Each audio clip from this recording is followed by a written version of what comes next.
Student welcome to NET crackers. मैं अनुराग शर्मा इस channel पे आप सभी का स्वागत करता हूं।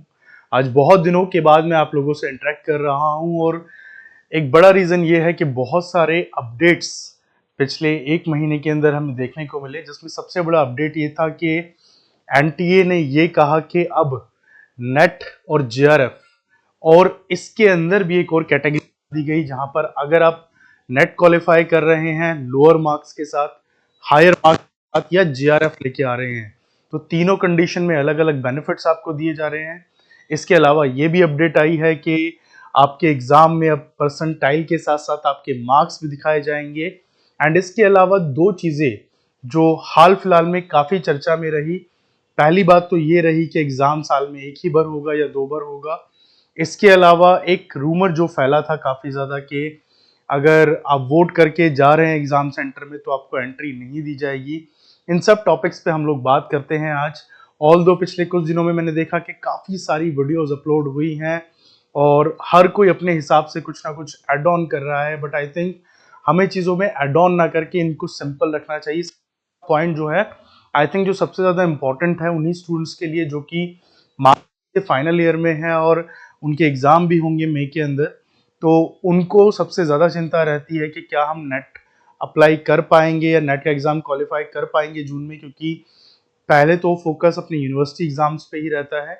तो जी हाँ, एनटीए ने अपनी साइकिल को ठीक तो पिछले एक साल में कर ही दिया है, साथ ही इस चीज को भी सुनिश्चित कर दिया है कि एग्जाम साल में दो ही बार होगा, जैसे कि पहले हमेशा होता रहा था जून के अंदर और दिसंबर के अंदर। 2019 से पहले जब ये एग्जाम पहले एनटीए और सीबीएसई कंडक्ट कराया करते थे तो एग्जाम ठीक ठाक हो रहा था। उसके बाद ये साइकिल काफी यूजीसी और सीबीएसई कंडक्ट कराते थे जब तक ठीक ठाक हो रहा था। उसके बाद जब ये एनटीए के पास आया तो साइकिल काफी डिस्टर्ब हुई। कोविड का भी एक इम्पोर्टेंट रीजन रहा कि बार बार डिस्टर्ब होता रहा एग्जाम, बट फाइनली अब एनटीए ने क्लियर किया है कि एग्जाम साल में दो होगा, जून में एंड दिसंबर। अभी हमने देखा कि इस साल तो स्टार्टिंग में ही एनटीए का कैलेंडर आ गया था जिसमें क्लियर कर दिया गया था कि जून में एग्जाम कंडक्ट होना है। और इस बार होने वाले लोकसभा चुनाव से ऑफ कोर्स आपके एग्जाम पे कोई प्रॉब्लम नहीं होने वाली, क्योंकि 6 जून तक कहा जा रहा है कि जो चुनाव की पूरी प्रक्रिया है वो खत्म हो जाएगी, तो उसके बाद ही आपके एग्जाम कंडक्ट होने हैं। तो कोई भी प्रॉब्लम आप फेस नहीं करेंगे, एग्जाम ऑन टाइम ही होगा, इस बात की 100% श्योरिटी है। दूसरी चीज वो इंक वाला पॉइंट, आई थिंक बहुत सारे टीचर इसको बहुत क्लियरली आपको समझा चुके हैं कि वोट करना संवैधानिक अधिकार है। तो ऐसे में चाहे आपके हाथ पे इंक लगी हो या कुछ और हो, आपको एग्जाम देने से कोई नहीं रोक सकेगा। There are some valid reason, उसी कंडीशन में आपको एग्जाम देने से रोका जा सकता है, अदरवाइज ऐसा कोई भी प्रोविजन नहीं है कि कोई भी बॉडी आपको एग्जाम कंडक्ट करने से या एग्जाम देने से रोक सके for the reason of voting और एनीथिंग एल्स। इसके बाद तीसरी बात पे हम आते हैं और वो ये है कि एग्जाम जब अब होने जा रहा है तो ये जो चेंज आया है, एक ये परसेंटाइल और नंबर वाला जो इशू था। देखिए पहले हमें पता है कि जब नेट का एग्जाम होता था तो परसेंटेज आया करती थी, फिर परसेंटाइल आ गया और बच्चे कंफ्यूज होने लगे। ऑल दो परसेंटाइल को लाना काफी हद तक के एक सही डिसीजन था, बट कहीं ना कहीं एक कंफ्यूजन क्रिएट हो गई स्टूडेंट्स के माइंड में, और स्पेशली वो स्टूडेंट जिनको परसेंटेज और परसेंटाइल का फर्क है वो, मैं बात करूं आर्ट्स टीम के बच्चों की, तो हमें से ज्यादातर स्टूडेंट जो है वो 10th क्लास के बाद हम लोगों ने मैथ पढ़ा ही नहीं और ना ही प्रैक्टिस में रहे। तो ये परसेंटाइल का क्या इशू है, ये एक समझना भी बहुत कंफ्यूजन वाली बात हो जाती है। बट फाइनली एनटीए ने कहा है कि अब आपके परसेंटाइल के साथ साथ आपके जो मार्क्स आपने ऑब्टेन किए एग्जाम में आउट ऑफ 300, वो भी आपको शो कराए जाएंगे आपके रिजल्ट के अंदर। इसके बाद फोर्थ पॉइंट पे आते हैं, which is again a very important point. अब तक ये होता था कि आप जब नेट का एग्जाम देते थे और आपका रिजल्ट आता था तो उसमें लिखा होता था, फॉर एग्जाम्पल अगर आपका सिर्फ नेट क्वालिफाई हुआ है तो एलिजिबल लिखा होता था नेट के लिए, पर अगर आपका जेआरएफ हुआ है तो नेट प्लस आपका असिस्टेंट प्रोफेसर प्लस जो जेआरएफ है, इन दोनों के लिए लिखा रहता था। बट अब इन्होंने क्या करा है, इन्होंने तीन कैटेगरीज में इसको बांट दिया है। फॉर एग्जाम्पल अगर आप नेट का एग्जाम देते हैं and you score very well, मान लीजिए कि आउट ऑफ 300 जेआरएफ क्वालिफाई करने के लिए आपको 255 मार्क्स चाहिए और आप लेके आते हैं ऐसे में 2 मार्क्स, तो आपका जेआरएफ क्वालिफाई हो गया है। अब ऐसे में आपको तीन बेनिफिट मिलने वाले हैं। पहला क्या, आपका डायरेक्ट एडमिशन पीएचडी में होगा, जिसके लिए आपको कोई एग्जाम देने की जरूरत नहीं है। जिन भी यूनिवर्सिटीज में एप्लीकेशंस ऑन है आप वहां पर अप्लाई कीजिए। दूसरा, ऑफ कोर्स अगर आप पीएचडी एनरोल करते हैं तो आपको एक मंथली स्टाइफन मिलता है विच कैन अप्रोक्सीमेटली 40,000 रुपीज और more than that in some condition. इसके अलावा you can also apply directly for the post of assistant professor. अगर आपने अच्छे से नोटिस किया है तो 2020, 21 और 22 में, इवन 2023 में भी असिस्टेंट प्रोफेसर की बहुत सारी वैकेंसीज आई। इवन 2024 में भी दिल्ली यूनिवर्सिटी में भी वैकेंसीज आई जहां क्लियरली मेंशन था मास्टर्स विद यूजीसी नेट। अब यहाँ कहा गया है कि जेआरएफ है वो भी आप दे सकते हैं, और इवन जेआरएफ है तो आप पहले भी दे सकते थे। You can directly apply for the post of assistant professor. अब मान लीजिए कि इसी एग्जाम के अंदर किसी के मार्क्स आए 240 जो कि एलिजिबल है क्वालिफाई दी नेट एग्जाम, ठीक है, और यहां पर आप लेके आए हैं उस एलिजिबिलिटी से ज्यादा मार्क्स, तो ऐसी कंडीशन में अब क्या कर सकते हैं आप अपनी पीएचडी में भी एनरोलमेंट ले सकते हैं। ऑफ कोर्स यहाँ पर आपको स्टाइफन नहीं मिलेगा क्योंकि जेआरएफ क्लियर नहीं हुआ है।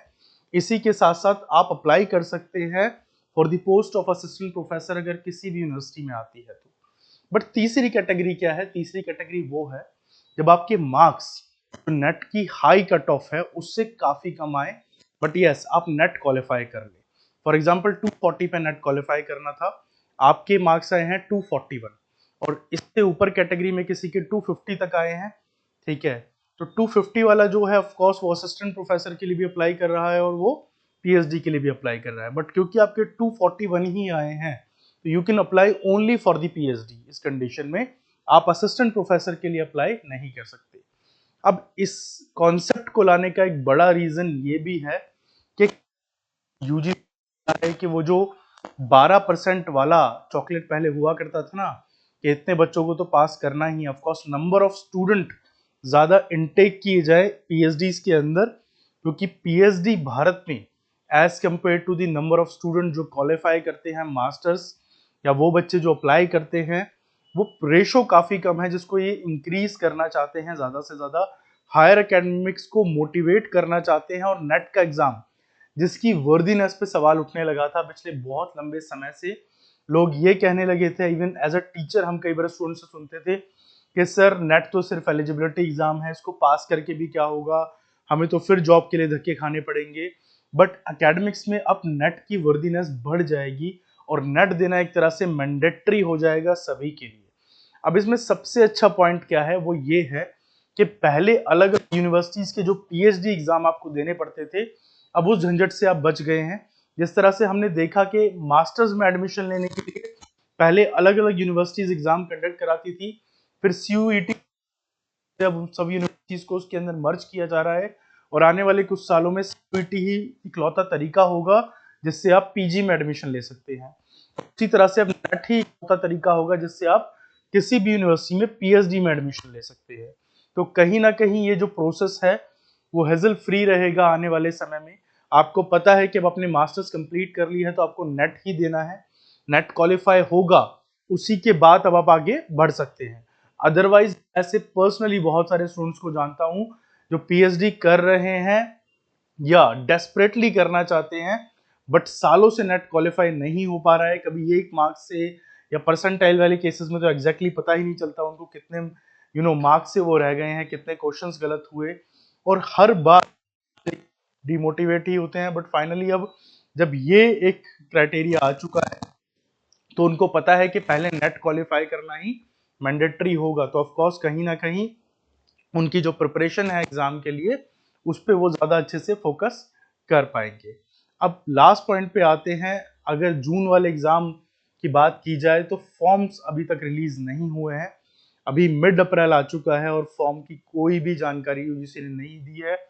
बट जैसा कि मैंने कहा कि एग्जाम में ही होना है तो बहुत पॉसिबल चांसेस हैं कि आने वाले 10 दिनों के अंदर आपके फॉर्म्स को रिलीज कर दिया जाए।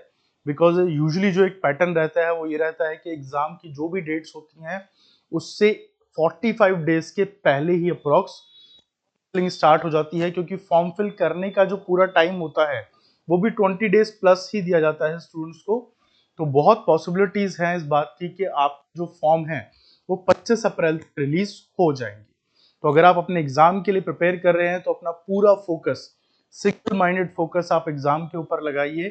फॉर्म्स डेफिनेटली बहुत जल्दी ही रिलीज हो जाएंगे। जो भी अपडेट्स के रिगार्डिंग होगी हम आपको चैनल पे देते रहेंगे। आप नेट क्रैकर से जुड़े रहिए और अपनी एग्जाम जर्नी पे आगे बढ़ते रहिए।